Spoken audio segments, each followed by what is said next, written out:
নমস্কার, আশা করছি আপনারা খুব ভালো আছেন। আমার একটা বিশেষ দিনে আপনাদের সাথে ভাগ করে নিতে আমি চলে এলাম। একদিকে আমার যেমন খুবই একটা বিশেষ দিন, ঠিক সেই দিনকেই মায়েরও খুব খুশির দিন, কারণ আমার একটা নতুন জন্মের সাথে সাথে মাও আজকে মাতৃত্বের স্বাদ পেয়েছিল। আশা করছি আপনারা কথাটা শুনে বুঝতেই পেরেছেন। তো এরকমই একটা সকালবেলা আজকে এই কাজবাজ নিয়েই আপনাদের সাথে অন্যরকম একটা আলাদা আমেজ। তো চলুন বলি এবার যে কিসের জন্য এত কাজবাজ। এই যে সকাল থেকে দেখতে পাচ্ছেন এত শাক সবজি মাছ কাটা হচ্ছে, আর মা সকাল সকালই উনান জ্বেলে দিয়েছে। এখন বাজে 10টা, খুব একটা দেরি হয়নি। চারিদিকে রান্নার সামগ্রী ছিটানো। এখানে মা সকাল সকালই রান্না বসিয়ে দিচ্ছে। আজকে অনেক রকমের রান্না হবে। রান্নাটা আমি এখন বলবো না যে কত কি রান্না হবে, কারণ আমিও কনফিউজ যে কি কি রান্না হতে চলেছে। আর মা প্রচুর রান্না করে, আর রান্না করতে মা ভীষণ ভালোবাসে। আর মায়ের হাতের রান্না আমার কাছে অমৃতর সমান।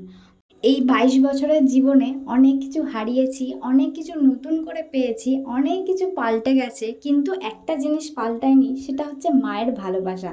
এটা হয়তো কোনোদিনই বদলায় না। মারা যেমন তেমনই থাকে সারা জীবন, আর আমরা চাই যেন এমনই থেকে থাকে সব সময়, এত হাসি খুশি আর খুব ভালোবাসার মধ্যে দিয়ে। ছোটবেলা থেকে দেখে আসছি মা খুব রান্না করতে ভালোবাসে, আর মানুষজনকে পরিপাটি করে খাওয়াতেও ভীষণ ভালোবাসে। আর এই রান্নার মধ্যে দিয়েই মার অনেকটা সময় কেটে যায়। আর এখন এই যে পায়েস বানাচ্ছে, আমি পায়েসটা একটু দেখছি, মা এত সুন্দর পায়েস শুধু আজকে দিনটা বলে না, মায়ের প্রায় সময় 3টে 4টের কমে একদমই আমাদের বাড়িতে রান্না বান্না করে না, হয় না আর কি। আমরা এরকম খেয়েই অভ্যস্ত হয়ে গেছি যে ভাতের থেকে বেশি এত রকমের আইটেম খেয়ে ফেলি, ভালো লাগে আর কি, খেতে খেতে অভ্যাস হয়ে গেছে। আর আজকে তো করবেই, আজকে একটা ওনারও খুশির দিন, আর উনি রান্না করতে যেহেতু ভালোবাসে, যত রকম ইচ্ছা রান্না আজকে করে ফেলেছে। এবার আমার খাওয়ার সময় চলে এসছে, কিন্তু মা এইটা প্রতি বছর করে। কিছু হোক না হোক, মা বলে যে আমাদের বাঙালিদের মতে কিছু হোক না হোক পায়েসটা মুখে দিতে হয়, আর তার সাথে একটু 5 রকম দই মিষ্টি থাকে, আর এই যে চন্দনের ফোঁটা, তার সাথে ধান দুর্ব আর প্রদীপের আশীর্বাদ। এটাই সবথেকে বড় পাওনা জন্মদিনের সময়। প্রতি বছর আমার উপলক্ষে মায়ের এই জন্মদিন পালনটা করাতে আমি একদমই এই জিনিসটা পাল্টাতে পারিনি, যে যখন এই জিনিসগুলো হয় আমার সাথে, এই যে আশীর্বাদ করা, এত জাঁকজমক করে খেতে দেওয়া, এই জিনিসটা আমার সেই ছোটোবেলার কথাই মনে করিয়ে দেয়। আর আমি যেন দিন বাড়ার সাথে সাথে বয়সটা যে বাড়ছে, এই দিনটা এসে আমি ভুলে যাই। সবসময় মনে থাকাতেও এই দিনটায় আমার মনে থাকেই না যে আমি এতটা বয়স হয়ে গেছে, বড় হয়ে গেছি। এই দিনটা আমি একটু ছোট ছোট হয়ে যাই, আর আমার মধ্যে সেই ফিলিংসটা চলে আসে আর কি নিজের থেকেই। আর মায়েই যখন পায়েসটা খাইয়ে দেয়, তখন তো আরও আদরে আহ্লাদে আমার পরিপূর্ণ হয়ে যায় আমার এই জীবনটা। এক একজনের এক এক রকম পছন্দ। আমার ঠিক ছোট্টবেলা থেকে আমি মিষ্টি জিনিসটা একদমই পছন্দ করি না, মিষ্টি আমার একদমই ভালো লাগে না আর কি। তবুও এই মায়ের হাতে পায়েসটা খেতে আমার অমৃত সমান লাগে, বিশ্বাস করো।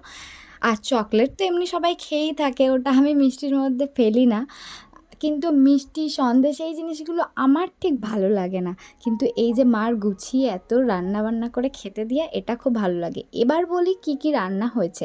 সাদা ভাত তোমরা দেখতেই পাচ্ছ, আর তার সাথে আছে 5 রকমের ভাজা, আর তার সাথে ছিল মাছের মাথা দিয়ে মুগের ডাল, চিংড়ি মাছের মালাইকারি, পাবদার ঝাল, ইলিশ ভাপা, মাংস কষা, চাটনি, পাঁপড়টা দেখাতে ভুলে গেছি, সরি। তার সাথে আছে মিষ্টি সন্দেশ আর দই, আর তার সাথে কোল্ড ড্রিঙ্কস, আইসক্রিম, আর পায়েসটা তো ছিলই বা থাকবেই। এই সব কিছু ভাজা দিয়ে আমি একসাথে ভাত মাখিয়ে খেয়ে নিচ্ছি, এটাই আমার বেশি ভালো লাগে। আর এখানে দেখতে পাচ্ছ পাবদা মাছটা যখন খাচ্ছিলাম তোমাদেরকে দেখাচ্ছিলাম, কারণ পাবদা মাছটা আমার ভীষণ টেস্ট লেগেছে। সব কিছু রান্নার থেকে পাবদা মাছটা আমার খুব ভালো লেগেছে। এত রান্না বান্না খেয়ে ওঠার পর আমি যখন মাকে জিজ্ঞাসা করলাম যে আজকে তো ভীষণ গরম পড়েছে, তুমি এতগুলো রান্না বান্না করলে তোমার একটুও কষ্ট হলো না? মা তখন বলল, তুই যে এত তৃপ্তি করে মুখে হাসি নিয়ে খাস, এটা দেখার পরই আমার কষ্টটা চলে যায়। এই গল্প করতে করতে সন্ধে হয়ে গেল, আর তারপরেই মা এখানে পরোটা করবে বলে চলে।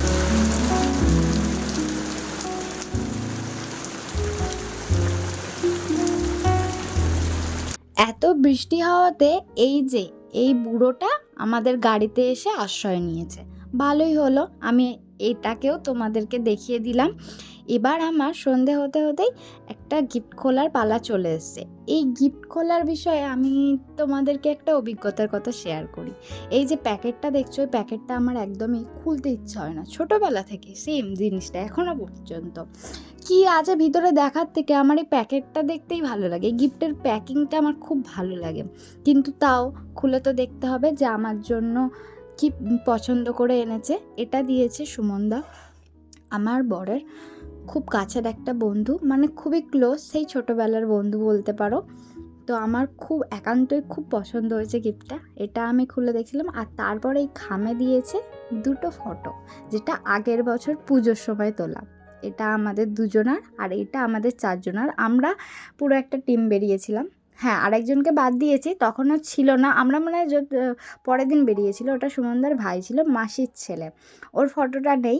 কিন্তু এখানে চারজনের ফটো আছে, আমরা এই চারজন দুদিন পুজোর সময় বেরিয়েছিলাম, অষ্টমী নবমী। আর এই যে শাড়ি পরা ফটোটা, এটা ছিল অষ্টমীর দিনকের, আর ওটা ছিল নবমীতে। এতক্ষণে আমার ভিডিওটা বানিয়ে দিয়ে এ কখন গেম খেলবে সেই চিন্তাভাবনাও সবসময় লেগেই থাকে।